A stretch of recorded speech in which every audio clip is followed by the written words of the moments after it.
I thought I'd share with you, which is going to be one of my gardening highlights of this year, and that's harvesting possibly my one and only cauliflower.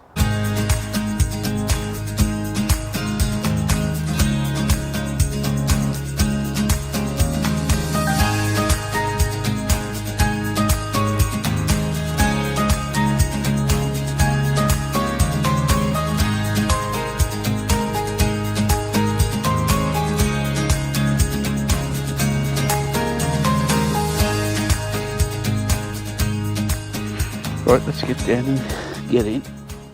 I've got this the clip here, I'll put that on to hold the net up. That's it. Got that off to start with. Ooh. I've just spotted another one behind it and all, which is a bit of a bonus. Just chop these off.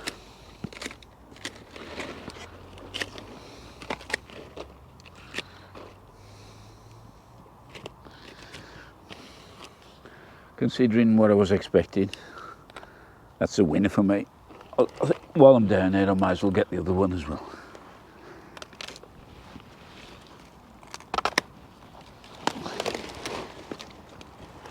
Oh, there's another one behind, but that's a bit smaller, so I'll probably save that until next week.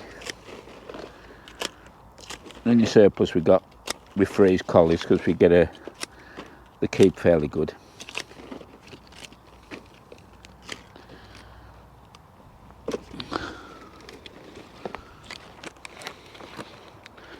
Bit of a flea or something on them, but I ain't bothered about that.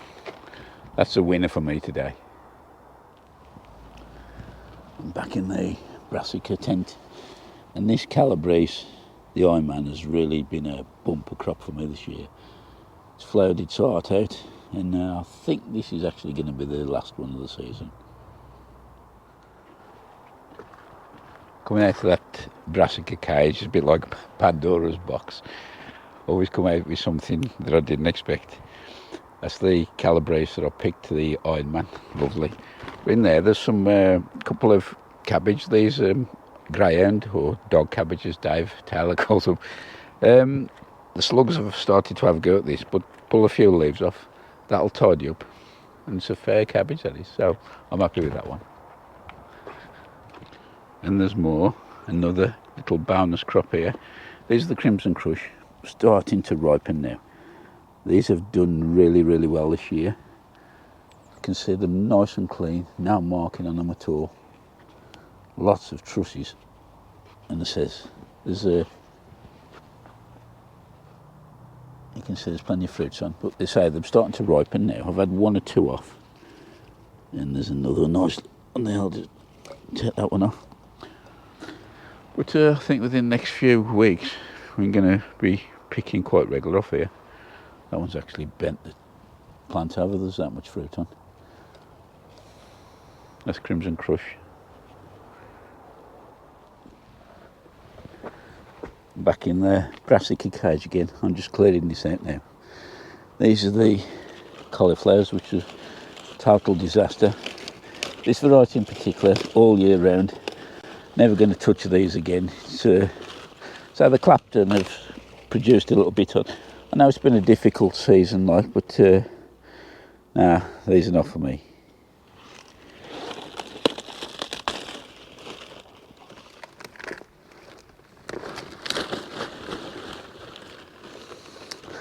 Even so, if you look at those roots there, there's no sign of club root on there, and I'm convinced that's down to lime in the soil. Well,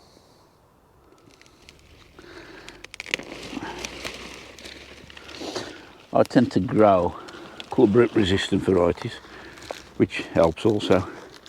But there is a new Savoy cabbage out, or I'm going to be trying for next year, and that's also club root resistant as well, so we'll see how that goes.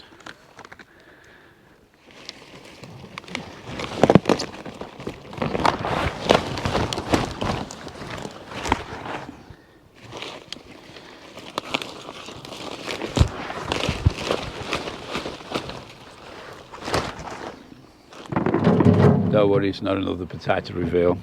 Well, I was saying that, I've still got another 12 containers of Charlottes to harvest. These I'm just putting them in here to dry them out, then I'll go into the bag with the others. So, fear not. Yesterday, a friend of ours had got a special wedding coming up, a Ruby wedding anniversary, so we thought we'd get them a gift, something to remember, and nothing better than the rose. So the world famous rose breeder, David Austin, is not a million miles from where we live. So yesterday, paid a visit in the sunshine. You do have to pre-book your visit, unlike before COVID, you could just turn up. Now they're very, very strict. You have to book an appointment, a slot. And managed to get in yesterday, although unfortunately most of the roses have gone over now. I did take quite a few photographs because the gardens are beautiful, so I can only just imagine what it is like when they're in full bloom. Anyway, I'll put them together with a bit of music to fill this out. So I hope you enjoy it. See you in the next one. Bye for now.